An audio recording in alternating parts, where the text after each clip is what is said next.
It's been an extraordinary fortnight in the Australian Parliament, where the spotlight has been on issues facing Jewish people daily, where the Greens and far-left groups have been called to answer for their words and actions. But what about the damage that's been done? How does Australia deal with the confused messages it's sending to the world, be it the ugly scenes at the Sydney Opera House in the days after October 7, or what our universities are tolerating, and what our politicians are saying and doing, particularly with respect to foreign policy? We spoke to Alexander Downer, Australia's longest-serving Foreign Minister, a straight talker on where we are heading with Middle East policy.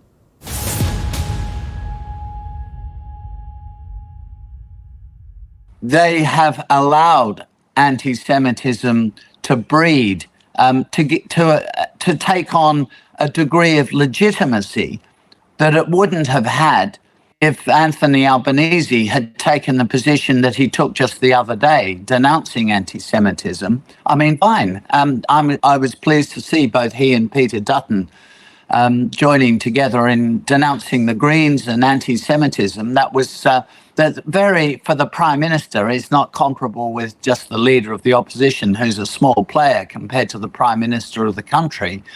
But the Prime Minister came to the party very late.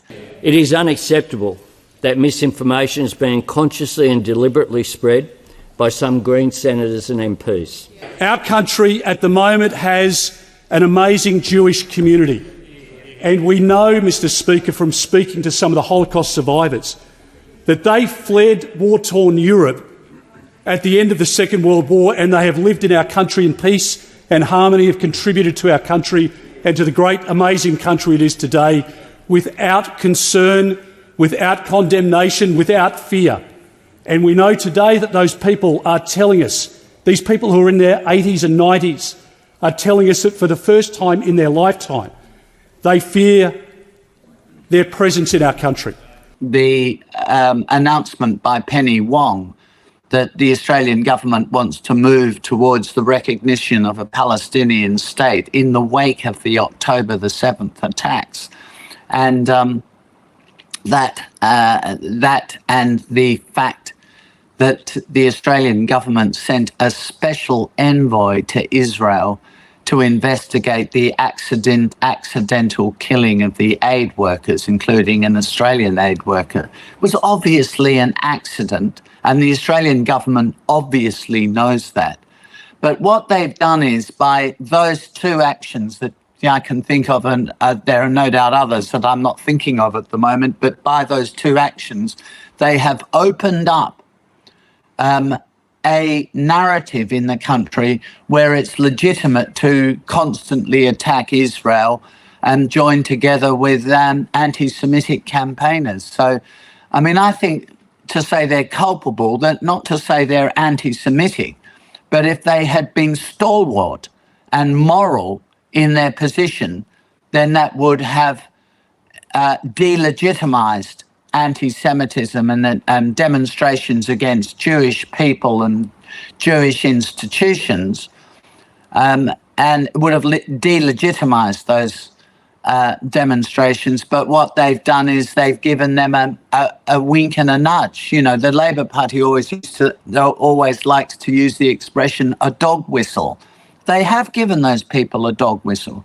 But we will begin this morning with that major vote at the United Nations overnight. Australia joining 142 other countries and voting in support of Palestine qualifying for UN membership. Nobody has the slightest interest in what the Australian government has to say on this issue, because what it has to say is clearly just for domestic, cynical political purposes. It's of no interest to the British government or to the US government or the European Union. It's of no interest to them. And this is the point about Australia. Australia has been a major player in international relations because it has always been such a stalwart ally, not just of the United States and the Western Alliance, but of Israel as well.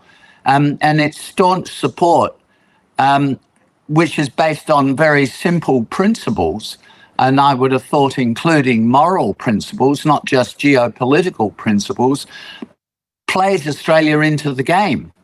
That's, of course, not why Australia does it, but Australia is automatically played into the game. But if you want to become by the standards of Western countries, is a bit of an outlier, like Ireland would do as a comparison. Well, honestly, no one cares what Ireland thinks. The Irish government says in the wake of the Hamas attacks of October the 7th last year, they now are going ahead to recognise a Palestinian state. Well, it's such a grotesque position. No one would take the Irish government seriously on this issue, but have no interest in the Irish government.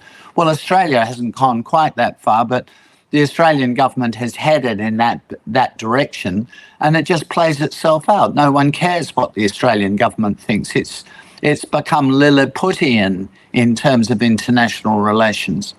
From the river to the sea, Palestine will be free. Thank you so much, everyone. The Greens are clearly anti-Semitic. It's an anti-Semitic cult, the Greens, and people should understand that. They need to be destroyed at the next election, politically destroyed at the next election. This is the first time that the Australian government has parted company with the people of Israel by really basically playing into the hands of Hamas and giving a terrorist organisation a political reward by saying the Australian government would move to recognise a so-called Palestinian state and voting in the United Nations that way. I think it's just very sad that it has come to this, that Australia has abandoned principle and decided the Australian government is just playing domestic politics. That's what's driving these changes of position. I mean, the Hawke government, thinking back to Labor governments, the Hawke government, even the Rudd and the Gillard governments were very supportive of Israel. And of course, the Liberal governments have been unflinching in their support of Israel, not least the Howard government, let me add.